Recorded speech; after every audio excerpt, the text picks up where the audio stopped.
you see people sometimes who say, I want to start a company, and then they kind of work through the process of coming up with an idea. And generally, those don't work as well as the case where somebody has the idea first, and then they kind of realize that there's an opportunity to build a company, and then they just turn out to be the right kind of person to do that. Success is never predictable, but it's more predictable if you start with a great idea and then back into starting the company. So this is what we did. We had Mosaic before we had Netscape. The Google guys had the Google search engine working at Stanford. Pierre Omidyar had eBay working before he left his previous job. It's also far easier to raise money, right? Like the ideal pitch that we receive is, here's the thing that works. Would you like to invest in our company or not? Yeah. Like that's so much easier than here's 30 slides with a dream, right?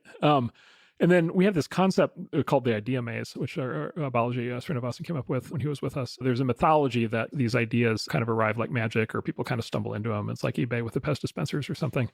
The reality usually with the big successes is that the founder has been chewing on the problem for 5 or 10 years before they start the company. And they often worked on it in school, or they even experimented on it when they were a kid. And they've been kind of training up over that period of time to be able to do the thing.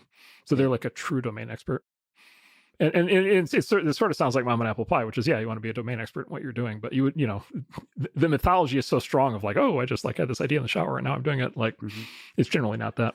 We call it the idea maze because for any idea, there's like all these different permutations. Who should the customer be? What shape, form should the product have? And how should we take it to market and all these things?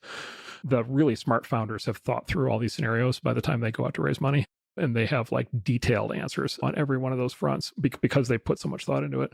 The sort of more haphazard founders haven't thought about any of that. And it's the detailed ones who tend to do much better.